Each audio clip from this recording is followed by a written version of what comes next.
On va voir maintenant comment on peut activer le HSTS. Donc ça va venir renforcer la sécurité, un petit peu comme le certificat SSL. On est un petit peu dans la même thématique. Donc ça, c'est assez important parce que Google, il prête attention donc, sur le SSL, le HTTPS. Il va également, ni plus ni moins, tester, voir si vos URL utilisent bien la techno HSTS. Donc ça, c'est assez important. Donc on va aller dans le SSL, TLS.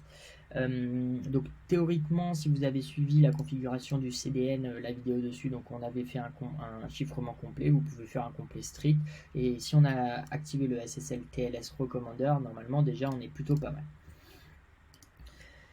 Donc on va venir ni plus ni moins dans certificat de périphérique, donc on vérifie bien que le HTTPS est bien activé, on va le total TLS, donc on va vérifier, donc ça par défaut vous n'avez pas de certificat, sauf si vous en avez généré un par Cloudflare, vous n'en avez pas, donc ça c'est pas disponible. Donc nous ce qui nous intéressait c'était le HSTS, donc c'est une stratégie de sécurité supplémentaire et qui est assez importante.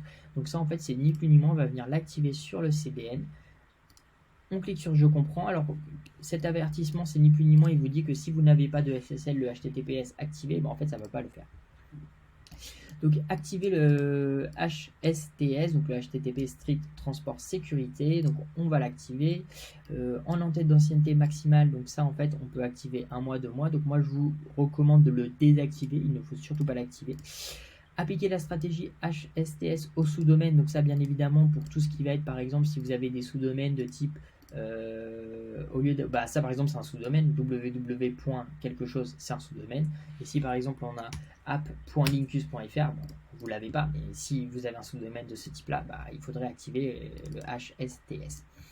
Donc le préchargement, donc en fait le HSTS permet également le préchargement, donc ça c'est plutôt intéressant, donc ça va venir améliorer la vitesse de délivrance du site.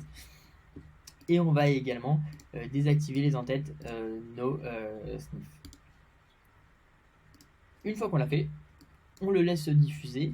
Et qu'est-ce qu'on va pouvoir venir faire? Donc ça, chiffrement opportuniste, on l'a fait. Le TLS, moi je vous recommande de le laisser. Les réécritures HTTPS, on les laisse en automatique. Donc maintenant qu'on a activé le HSTS, on va pouvoir tout simplement venir vider tout le cache du site et ça va appliquer les recommandations qu'on lui a mis. Donc ça prend 30 secondes pour prendre effet. Vous laissez le CDN reprécharger tout le cache à peu près une petite heure, voire une vingtaine de minutes, et vous pourrez réeffectuer ces nouveaux tests et vérifier que tout est bien mis en place et que la vitesse de délivrance du site est toujours bonne et que la sécurité du site est meilleure. Voilà comment activer le HSTS sur votre site internet.